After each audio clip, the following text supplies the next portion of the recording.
갈라디아서는 바울이 1차 선교 후에 어떤 이상한 소식이 들린 거예요. 뭐라고? 내가 그렇게 복음을 전했던 갈라디아 사람들이 다른 복음에 빠져서 그리스도의 은혜 내에서 속히 떠났다고? 그 소식을 들은 거예요. 1차 선교를 구브로에 지나 또 버가에 이르러 비시디아 안디옥을 지나 이고니온 또 더베 루스드라를 1차 선교지로 바나바와 함께 주의 복음의 말씀을 전했어요. 다른 말씀 아니에요. 바울은 늘 복음, 과거에도 미래에도 구약 때도 신약 때도 할례자에게도 무할례자에게도 또 유대인들에게도 이방인들에게도 변치 않는 하나의 복음, 그 복음은요 오직 1장 4절 같이 한번 읽겠습니다. 그리스도께서 하나님 곧 우리 아버지의 뜻을 따라 이 악한 세대에서 우리를 건지시려고 우리 죄를 대속하기 위하여 자기 몸을 주셨으니, 오직 복음은요 하나님께서 이 세상에 하나님의 형상을 닮은 사람들을 그들을 죄악에서 구원하시기 위하여 예수 그리스도를 영원의 시간에서 주셨다는 거예요. 영원의 시간에서. 복음은 영원의 시간에서 결정된 사건이기 때문에 시대를 초월해요. 사람을 초월해요. 모든 공간을 초월해요. 복음은 유일한 하나예요. 하나. 다른 복음은 없어요. 아브라함이 전한 복음과 바울이 전한 복음이 다르지 않다는 거예요. 구약의 선지자들이 하나님 앞에서 받은 복음과 신약의 제자들과 사도들이 하나님 앞에서 받은 복음이 다르지 않다는 거예요. 방법은 구약에는 율법을 통해서 하나님의 사랑을 깨닫게 된 거예요. 신약에서는 예수님께서 십자가의 죽으심으로 말미암아 그 구원의 메시지로 통해서 하나님의 이 복음을 깨닫게 된 거예요. 방법은 달라요. 부한 자, 잘난 자, 많이 가진 자는요 하나님께서 나에게 이 모든 것을 더하셨구나 하면서 감사로 나아갈 때에 나는 한 것이 아무것도 없는데 어찌 나를 금수저로 이 세상에 나게 하셨을까? 그것을 묵상하고 생각할 때 하나님을 전적으로 의지하는 사람, 그에게 하나님은 열어주시는 거예요. 그에게 하나님은 찾아와 주시는 거예요. 그랬을 때 그 구원의 하나님을 만나는 거예요. 없는 자, 부족한 자, 아픈 자, 약한 자, 그들도 똑같은 거예요. 그들은요 부족하고 가난하고 없고 약해서 주님을 찾고 의지하는 거예요. 그랬을 때 그 주님이 우리를 찾아와 주시어서 내가 너의 영원한 구원주가 된다는 것을요 가르쳐 주세요. 가르쳐 주세요. 복음은요 하나님께서 전적으로 하나님께서 행하신 일을 우리에게 나타낼 때에 우리가 그것을 아멘으로 받는 게 복음이에요. 구약에서 율법을 주셨어요. 주님께서 그 율법을 다 행하는 자는 그것으로 구원을 받는다 그랬어요. 그런데 그 율법을 다 행하는 사람이 없다니까요. 율법을 행하며 그것으로 살리라 말씀하셨지만 살 수 있는 사람이 없어요. 모세가 율법으로 말미암아 율법으로 너희가 의롭다 하심을 받는다고 했지만 결국 그 율법을 행함으로 말미암아 의롭다함을 받은 사람이 한 명도 없다는 거예요. 오직 그 사람들도 날마다 율법을 지키지 못하는 걸로 말미암아 번제와 소제와 화목제와 속죄제와 속건제로 나가면서 하나님 나는 또 소를 죽이고 또 양을 죽이고 또 죽이고 또 죽이고 또 결심하고 또 결심하지만 나는 여전히 또 죄를 짓고서 이렇게 나왔습니다. 뭔가 잘할 줄 알 것 같죠. 잘할 수 있을 것 같아요. 한번 양 잡아서 죽일 때는요 절대 이제 죄 안 지어야지. 이 양이 어떤 양이야. 내가 1년 동안 키운 양이잖아. 흠도 없고 티도 없이 제일 예뻤던 양. 여러분들 양 직접 보셨어요? 그 눈망울을 보면요 그를 어떻게 죽일 수가 있어요. 내 죄를 그 양의 머리에 전가를 시킨 다음에 그 흠도 없고 티도 없는 그 양을요 내 손으로 죽여야 된다니까요. 내 손으로. 제사장이 죽이는 게 아니에요. 내 죄를 전가시키고 내가 죽어야 하는데 너가 나 대신 죽는구나. 죽일 때 어떤 생각이 들겠어요? 다시는 절대로 죄 짓지 말아야지.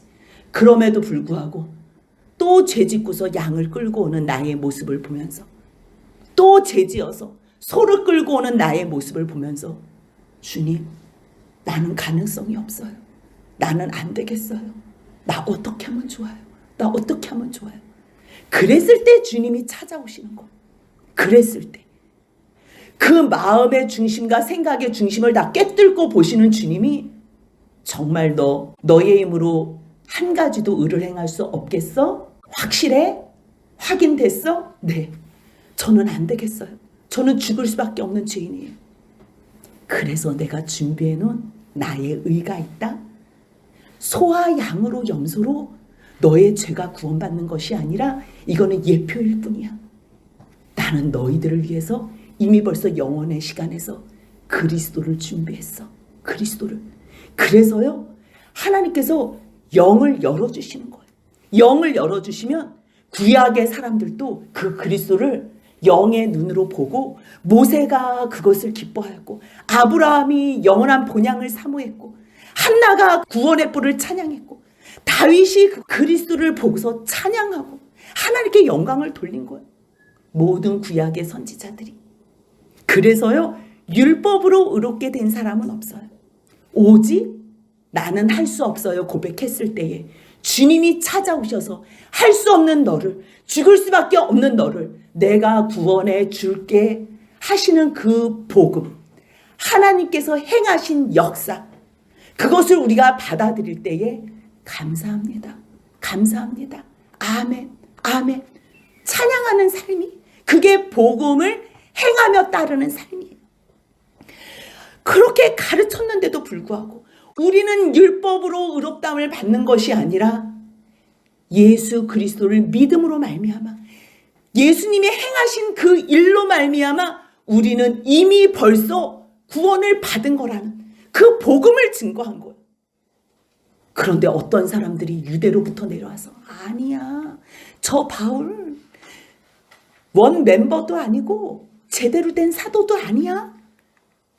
예수 그리스도 믿지만 마지막 마침표를 찍으려면 율법도 행해야 되고 할례도 행해야 돼. 거짓 사도야 바울은.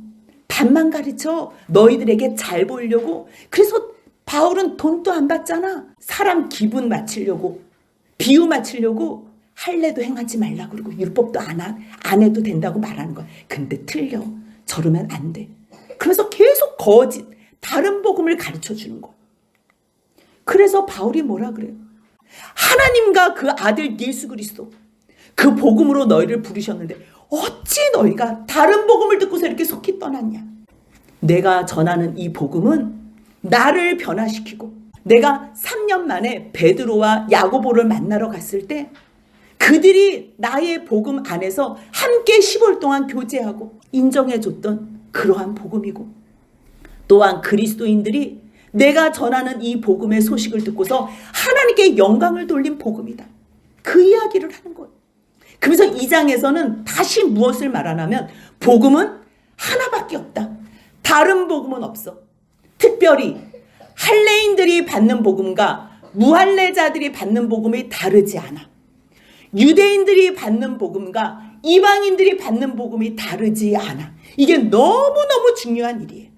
그래서 이 일로 말미암아 사도행전 15장에 예루살렘의 공의회를 개최해서 거기서 정확하게 이방인들도 우리와 같은 복음을 받을 수 있다. 율법 안 지켜도 돼. 할례 행하지 않아도 돼. 그것을 그 예루살렘 공의회에서 결정한 거예요. 그래서 그 결정한 일로 말미암아 그 사건을 2장 1절에서 담은 내용이에요. 우리가 그 공의회를 위해서 바나바와 함께 디도를 데리고 갔잖아. 바나바는 마가의 다락방에서 성령으로 말미암아 제자들이 복음을 증거했잖아.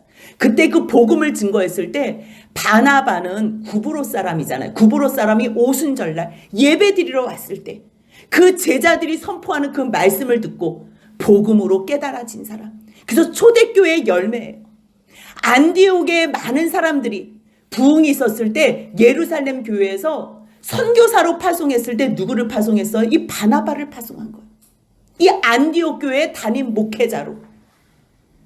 그래서 바울과 함께 그곳에서 말씀 전하다가 안디옥교에서 파송해서 이방 선교의 첫 열매로 세운 사람이 누구라는 거예요? 그 많은 사람 중에서 디도가 있으니까 헬라인이고요, 이방인이.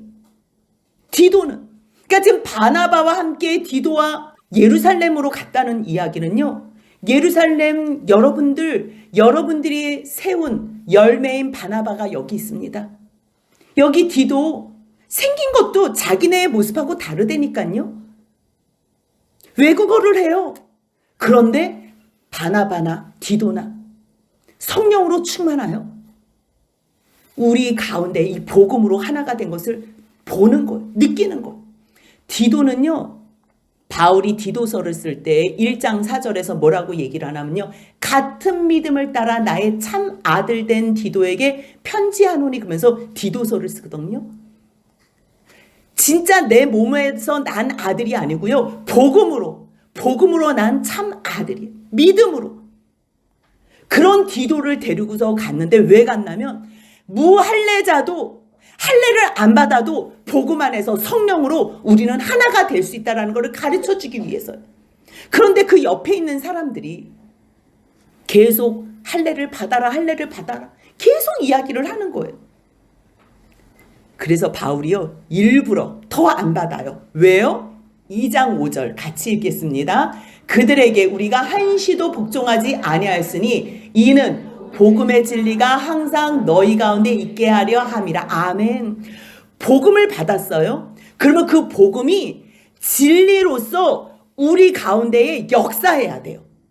복음 따로 인생 따로, 복음 따로 우리의 삶 따로가 아니고요, 복음이 진리라면 그 복음의 진리가 우리 가운데서 역사해야 되는 거예요. 할례자에게 무할례자에게 복음은 하나라는 것. 하나님께서 할례자에게는 베드로에게 역할을 맡아서 보냄을 받은 거고요, 무할례자 이방인들에게는 하나님께서 바울에게 그 역할로 보낸 거예요. 사도로서 보내심을 받은 거예요. 바울 입장에서 그 복음은 하나라는 거예요. 근데 옆에 있는 사람들이 자꾸만 야, 할례 받아야지. 아니, 받아도 되고 안 받아도 돼. 그것으로 우리가 구원받는 게 아니야. 때로는 할례자들에게 우리가 복음 전하려면 디모데와 같이 할례를 받게도 할 수 있어. 하지만 무할례자들에게 복음을 전한다면 나는 디도에게 할례를 받지 않게 할 거야. 할례가 우리의 구원을 결정하지 못해. 그 얘기를 하는 거예요. 그래서 우리가 베드로, 요한, 야고보 이 유력한 자들을 14년 만에 만나러 올라갔다는 거예요. 지금 예루살렘에 그 너희들이 얘기하는 그 유력한 자들, 제자들, 그 사람들이 있다는 얘기예요. 근데 그분들도 나에게 어떠한 다른 짐을 지어주지 않았다는 얘기를 하는 거예요. 가로쳐놓고선 본래 유력하건 유력하지 않건 나는 솔직히 상관없어. 하나님도 그게 중요하지 않아. 근데 너희들은 지금 그게 그렇게 중요하다고 생각해? 그래. 그럼 중요하다고 생각하고 그들이 그럼 뭐라고 얘기했는지 내가 전해줄게. 그들도 내가 얘기하는 복음을 듣고서 뭐 특별히 뭐 더 하세요 마세요 이런 얘기 안 했어. 그 이야기를 하는 거예요. 도리어 그 사람들이 뭐라 그랬는 줄 알아? 아, 바울 너는 무할례자에게 복음을 전함을 맡았구나. 아, 너가 꼭 무할례자에게 복음 전하는 맡은 것은 베드로가 할례자에게 복음을 맡은 거하고 같구나. 그거를 해석해서 얘기해 줬다는 거예요. 아, 베드로에게 역사해서 할례자의 사도로 보낸 것처럼 하나님께서 너에게 역사하셔서 이방인의 사도로 보냈구나. 자타가 공인했다는 거예요. 자타가. 할례는 해도 되고 안 해도 된다는 얘기예요. 할례를 해서 의롭다 한 게 아니고요, 의롭다함을 받은 것은 창세기 15장의 일이에요. 믿음으로 여호와를 믿음이, 여호와가 뭐예요? 구원의 하나님을 믿었다는 거예요. 그리고 나서 할례를 행한 거는요, 2장 지나고서 17장에서 할례를 행한 거예요. 할례를 했기 때문에 믿음으로 의롭다함을 받은 게 아니고요, 믿고 구원의 일을 받아들였기 때문에 주님께서는 그를 의롭다고 여겨주셨다는 거예요. 그래서 신명기의 이 말씀, 사람들이 할례 계속 할례만 얘기하는 거예요. 이 본질적인 의미는 빼놓고선 할례 행했어 안 했겠어? 이거는 뭐 이제는 어떠한 무슨 행사가 된 거예요. 원래 할례라는 의미는요, 아브라함의 나이가 99세였을 때, 아무것도 할 수 없었을 때, 그랬을 때 하나님께서 내가 너 아들을 줄 건 믿어? 내가 이 땅을 너의 후손들에게 줄 것임을 믿어? 그 믿으면 너 할례를 행해봐. 너 표피 잘라봐. 아니 멀쩡해도 못 낳는 나이인데 표피까지 자르면 어떻게 낳겠어요? 근데 그것을 믿음으로 행할 때에 하나님, 나는 세상 방법 의지하지 않습니다. 저는 죽었습니다. 그렇게 고백할 때 주님께서는 다시 생명으로 내가 너희들을 살려낼 것이라는 증표예요. 이거는 어떻게 표식이고 약속이에요. 그거를 행하는 거예요. 근데 이 사람들이 그 원래적인 의미는 다 잊어버리고 하나님을 사모하는 마음도 없고 하나님을 믿는 마음도 없고, 아니 그 땅을 준다 그래서 지금 그 땅을 가는 과정 가운데 우리는 메뚜기 같아서 그 땅 못 갈 것 같아요. 우린 다시 돌아갈 거야. 아니 돌아간다는 사람에게 그 땅을 주기로 약속하는 표식으로 할례를 행했는데 의미가 없는 거예요. 의미가 없는 거예요. 그래서 신명기 10장 16절에서 뭐라 그래요? 같이 한번 읽겠습니다. 그러므로 너희는 마음의 할례를 행하고 다시는 목을 곧게 하지 말라. 지금 너희가 이 땅을 왜 가는데? 하나님께서 너에게 주시기로 약속한 땅이기 때문에 여기를 다시 오는 거야. 들어가려고 하는 거야. 근데 하나님의 약속을 안 믿어? 야, 믿지 않는데 무슨 자녀들에게 할례를 행하니? 행하지 마. 그래서요, 광야 세대 2세대들은 할례를 하나도 안 행했어요. 그래서 요단강을 건너서 여호수아 5장에서 이제 싸워야 되는 그 상황 가운데 요단강을 건넜다니까요. 이제 가나안에 들어갔어요. 적들밖에 없는 그 상황에서 하나님께서는 여호수아 5장에서 뭘 명하는 줄 알아요? 할례 행해라. 아니 어떻게 싸워야 하는지 가르쳐줘도 지금 이길까 말까 한 그 상황에서 할례 행해라. 너희 부모님들은 믿음이 없어서 광야에서 다 죽었지만 이제 내가 너희에게 약속의 땅 줄게. 너 후손들에게 내가 영원히 줄게. 믿어? 믿음은 행해봐. 그래서요, 싸움의 승리 가운데 첫 번째로요, 예배로 나아갈 때 12장까지 5장에서부터 12장까지 하나님께서 주시기로 한 그 땅을 다 정복한 내용이 여호수아에 기록되어 있는 거예요. 너희의 힘으로 싸우는 게 아니야. 내가 주기로 약속했기 때문에 너희들은 그 땅을 취하는 거야. 그런데 1세대는 믿지를 않는 거예요. 그러니까 답답한 거지요. 모세 입장에선 답답한 거야. 아니 너희 지금 육신의 할례를 행하면 뭐하니? 야 차라리 마음의 할례나 행하고 너희 제발 목 꿋꿋하게 꽂게 하지 마. 그 얘기를 모세만 한 게 아니고요. 예레미야가 4장 4절에서 유다인과 예루살렘 주민들아 제발 너희는 스스로 할례를 행하여 겉 표피만 베지 말고 너희 마음 가죽을 베라. 너희 죄된 마음의 죄악을 베어버려라. 그리고 제발 하나님께 속해라. 만약에 너희가 할례만 행하고 계속 악행을 저지르면 너희가 저지르는 그 악행으로 말미암아 너희들은 진노를 받을 수밖에 없어. 내가 나의 분노를 일으킨다면 누가 내 분노를 끌 수 있겠니? 그래서요, 할례는 표식적인 믿음의 행위예요. 세례도 마찬가지인 거예요. 세례를 받고 안 받고 세례를 받는다고 다 구원받아요? 그거는 표식적인 행위예요. 내가 주님과 함께 죽습니다. 내가 주님과 함께 살아납니다. 주님, 그 믿음 안에 거하겠습니다. 라는 표식적인 행위로 세례를 받는 거예요.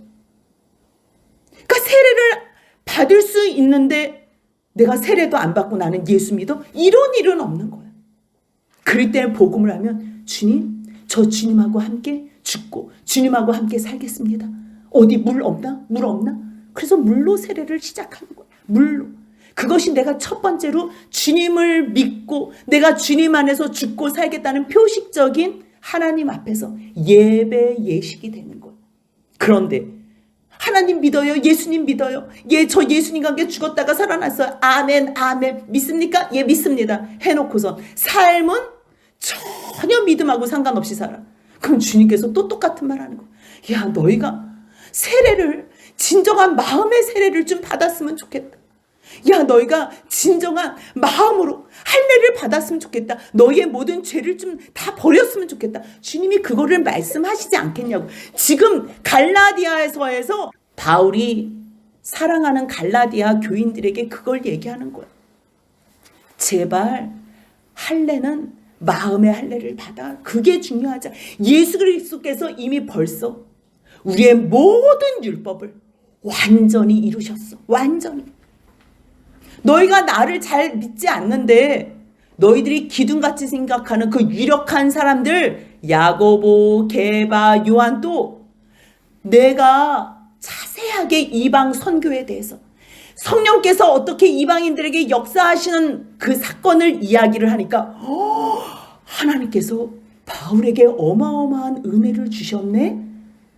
그거를 알아가지고 당신에게도 그러한 은혜를 주셨냐고. 그래서 친교의 악수를 했다는 거예요. 바나바와 자기한테. 이것은 그냥 우리 친하게 지내요. 그냥 형식적인 악수가 아니라 정말 동지를 만난 그 기쁨으로 정말 이방인들에게도 하나님께서 역사하셨냐고. 왜냐하면 베드로가 고넬료 사건이 있잖아요. 베드로는 고넬료 사건이 있어요. 그 환상 중에 배고팠을 때 그 비몽사몽가 안에 그 하나님께서 환상을 주셨어요. 근데 그때 어떠한 환상을 주셨어요? 보자기가 내려왔어요. 근데 부정한 음식이 있는 거예요. 먹으래요. 근데 그 음성이 주님인 줄 아는 거예요. 주님이 먹어라 그랬는데 베드로가 뭐라 그래요? 주여, 난 못 먹겠어.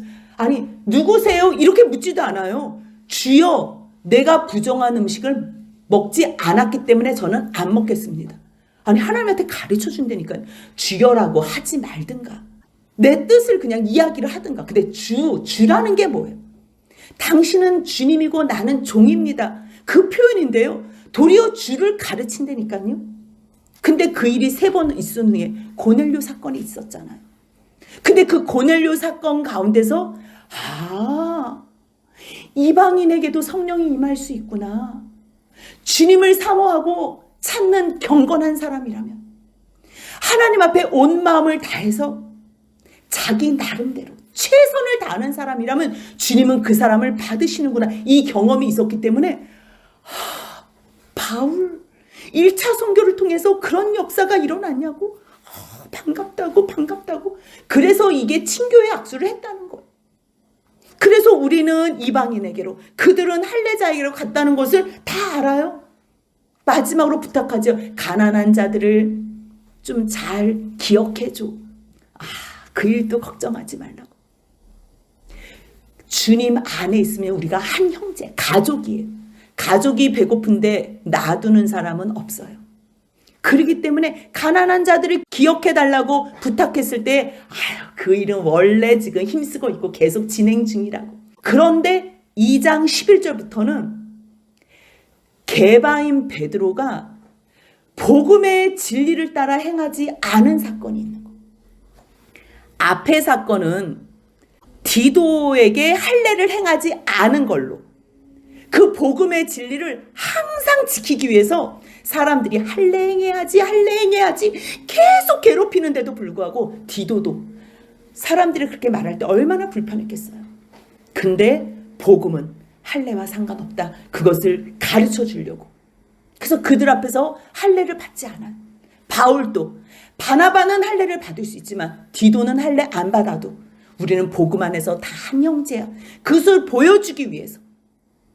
그래서 복음의 진리에 따른 한 예를 갈라디아인에게 편지를 썼다면 이 11절부터 나오는 사건은요. 베드로가 복음의 진리를 따르지 않은 일, 행하지 않은 일을 써요. 우리는 그렇게 생각해요. 뭐야, 바울은 자기 잘났다는 얘기야? 아이고, 자기 잘난 것만 쓰고 그냥 개발을 그냥 뒷담을 해라, 뒷담을. 그렇게 생각할 수 있어요. 아니, 자기 사도 아니라 그랬다고. 최고의 사도, 수제자인 사도, 유력한 사람, 기둥 중에 기둥인 개발을 뒤에서 욕을 해? 험담을 해? 그렇다고 자기가 높아져? 그런 의도로 들을 수 있지만요. 바울은 지금 목숨을 걸고 갈라디아 교인들에게 편지를 하는 거예요. 무엇 때문에요? 복음의 진리는 머리로만 아는 것이 아니라 반드시 삶 속에서 행해야 된다. 반드시. 행하지 않으면 그 사람이, 순종하지 않은 사람이 개바라 할지라도, 너희가 가장 크게 생각하는 개바라 할지라도 그것은 절대 용납할 수 없는 일이다.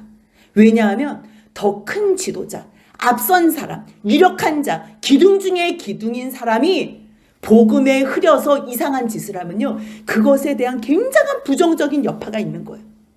그렇기 때문에 이것은요, 공개적으로 얘기하는 거예요.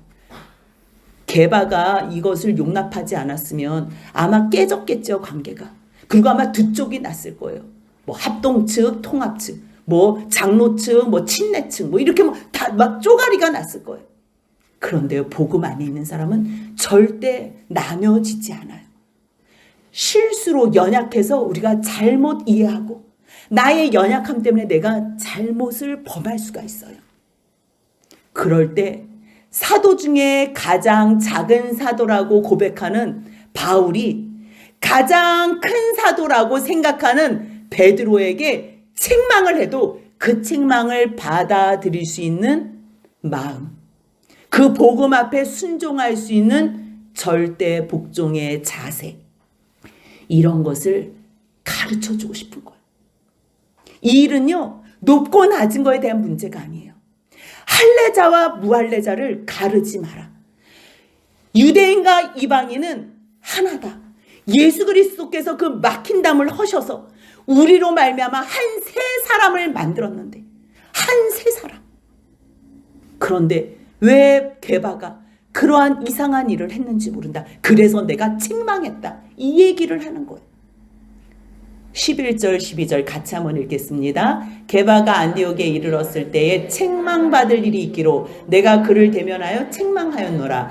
야고보에게서 온 어떤 이들이 이르기 전에 게바가 이방인과 함께 먹다가 그들이 오매 그가 할례자들을 두려워하여 떠나 물러가매. 무슨 일이 있었냐면요, 여기에 사건은 안디옥 교회에서 있었던 사건이에요. 앞의 사건은 바울이 바나바와 디도를 데리고서 예루살렘 교회를 간 사건이라면 거기에서 복음의 진리에 순종한 내용을 먼저 기록했어요. 복음은 하나다. 할례자에게나 무할례자에게나. 그래서 우리는 그 복음 앞에 한시도 복종하지 않는 일이 없이 온전하게 순종했다라는 걸 썼다면, 이번에는 안디옥 교회에서 일어난 사건이에요. 안디옥 교회는 이방 교회예요. 이방 교회 가운데서 세상에서 처음으로 그리스도인이라고 이름이 불리워진 예수 닮은 사람들, 그리스도인이라는 게 뭐야? 작은 예수, 예수쟁이. 그렇게 복음에 온전한 사람들이 모인 그 교회를 갔는데 그곳에서 게바가 얼마나 기뻤겠어요. 그 이방인들이 복음을 알고서 함께 먹는다는 일은 얼마나 중요하고 소중한 일인지 몰라요. 유대인들이 이방인들과 함께 여러분들 이런 일은 없어요. 그걸 몰라가지고 갑자기 지금 게바가 같이 먹다가 일어났나? 아니에요. 조금 전에도 얘기를 했지만요, 바울은 고넬료 사건이 있었어요. 고넬료에게 찾아가서 뭐라 그랬냐면 사도행전 10장 28절 같이 읽겠습니다. 이르되 유대인으로서 이방인과 교제하며 가까이 하는 것이 위법인 줄은 너희도 알거니와 하나님께서 내게 지시하사 아무도 속되다 하거나 깨끗하지 않다 하지 말라고 말씀하셨기 때문에 내가 여기 와서 너희와 지금 교제한다는 거예요. 알아요. 다 알아요. 유대인이 이방인과 교제하면 안 된다는 거 알고요. 또한 하나님 안에서 온전한 교제가 하나님 앞에서 허락됐다는 것도 알아요. 그런데 야고보에게서 왔던 어떤 유대인들이 와서 딱 봤더니 저 사람들 할례파야. 왜 모르겠어요. 다 아는 사람들이겠지요. 저 사람들이 뭐라고 얘기해? 불편해. 그러니까 보자마자 일어난 거예요. 이방인들하고 함께 먹다가 갑자기 일어난 거예요. 이방인들이 하고 같이 친교의 교제를 먹었을 때 얼마나 위로가 됐겠어요. 그 대화가 얼마나 은혜스러웠겠어요. 그 이방인들도 위로가 되고, 베드로가 우리한테까지 와서 이렇게 같이 식탁에 교제를 하니까 너무 감사하고 행복했는데, 갑자기 할렙자들이 왔다는 소식에 베드로가 일어나가지고 막 뒤로 도망가는데, 또 베드로만 가는 게 아니라 거기 있었던 유대인들이 갑자기 다 같이 일어나서 나가는 걸 보는 거예요. 그러니까 너무 마음이 상한 거지. 근데 여기서요, 야고보에게서 온 어떤 이들 그러는데요, 사실 야고보가 보내지 않았대요. 그 말씀을 사도행전 15장 24절에서 야고보가 직접 해요. 뭐라고? 아니, 우리가 그 사람들을 보내지 않았는데 우리 가운데서 어떤 사람들이 우리의 지시도 없이 나가서 말로 너희를 괴롭혔다고? 너희 마음을 혼란케 했다고? 이 이야기가 사도행전 15장 예루살렘 공의에서 난 이야기예요. 그러니까 지금 11절 이후의 사건은요, 사도행전 15장 전 사건이고요. 이 일로 말미암아 그 공의회에서 더 정확하게 베드로도 바울 편을 들 수 있었고, 그 말씀이 복음이 하나라는 것을 공적으로 증명할 수 있는 기회가 더 확실히 될 수 있었다는 거예요. 그래서 야고보도 우리가 보내지 않았는데 이러한 일이 있었다는 거지. 그러니까 야고보가 보내지도 않았는데 이 할례자들이 계속 비방하고, 무할례자들이 절대로 구원받을 수 없다는 이 강력한 아주 다른 복음을 전하는 것을 아니까 갑자기 할례자들을 두려워하면서 떠나 물러간 사건이 있는 거예요. 그러니까 남은 유대인들도 똑같이 외식했다. 외식이 뭐예요? 연극 배우들이 연극하는 거를 뜻해요. 이 외식이라는 단어가 뭐예요? 속과 겉이 다르다는 거예요. 속과 겉이. 아니, 이제까지 이방인들하고 잘 먹고 복음 가운데 오직 예수 그리스도 그 복음만 같이 찬양했던 베드로가 왜 갑자기 할렙자들이 왔다고 뒤로 물러가고, 그러니까 또 남은 유대인들도 슬렁슬렁 또 아닌 척 뒤로 물러가고, 누구까지 그랬대요? 바나바까지. 그들의 외식에 유혹됐다는 거. 베드로가 사도행전 4장 보면 굉장히 강력하게 말씀을 증거하거든요. 그런데도 불구하고요, 참 사람이 약하다는 걸 알 수 있는 거예요. 불편한 게 싫은 사람이 있어요. 온유한 사람들, 부딪히는 거, 다툼의 요소를 제공하는 거, 그런 거를 불편해하는 사람이 있어요. 하나님을 제대로 믿을 때, 진리를 사수할 때는요, 때로는 바울같이 돌진하는 것도 필요한 거예요. 돌진하는 것도. 바나바는 온유한 사람이에요. 바나바는 위로의 아들이라는 별명을 가졌어요. 그러니 얼마나 많은 사람들에게 이렇게 화평케 하는 자가 되겠어. 그러니까 불편한 게 싫은 거예요. 그게 때로는 사람과의 관계에서 너무 필요하고 너무 중요한 역할을 해요. 그런데요, 진리를 사수하는 일에 대해서는 때로는 그러한 모습이 방해 요소도 될 수 있다는 거. 그래서 뭐라 그랬다는 거예요? 14절 같이 읽습니다. 그러므로 나는 그들이 복음의 진리를 따라 바르게 행하지 아니함을 보고 모든 자 앞에서 게바에게 이르되, 내가 유대인으로서 이방인을 따르고 유대인답게 살지 아니하면서 어찌하여 억지로 이방인을 유대인답게 살게 하려느냐 하였노라. 이 얘기를 했다는 거. 다른 것 때문에 지금 이 편지를 쓰는 게 아니에요. 다른 일 때문에 꼭 이거를 꼭 고발하는 것처럼 이렇게 하는 게 아니고요. 너희가 복음의 진리를 받았어? 그러면 복음의 진리를 따라서 살아야 돼. 복음의 진리를 따라 바르게 행하지 않으면 절대 안 돼. 이거는 생명을 걸고 싸워야 되는 거예요. 바울이 지금 갈라디아서를 쓰면서 굉장히 격양돼 있어요. 아니, 바울이 자기 생명을 아끼지 않으면서 복음을 전하는 바울이 왜 갈라디아서를 쓰면서 왜 이렇게 격양돼 있는 줄 아세요? 1장에서는 다른 복음 때문에 너희들이 그리스도의 은혜에서 속히 떠난 게 너무 화가 난 거예요. 도무지 나는 너희들을 이해할 수가 없다. 다른 복음은 절대 없어. 그게 1장의 내용이라면요, 2장의 내용은 역시 마찬가지예요. 다른 복음 없어. 할례자나 무할례자에게나 똑같은 복음이야. 사도로서 보내심을 받은 역할만 다른 거야. 그러면서 할례 안 받아도 우리는 복음 안에서 있어. 복음의 진리 가운데서 항상 머물 수 있어. 하지만 11절 이후의 내용은 아무리 개발해도, 아무리 바나바래도 복음의 진리를 알기만 하고 따르지 않는 삶을 살 수 있다는 거예요. 따르지 않는 삶.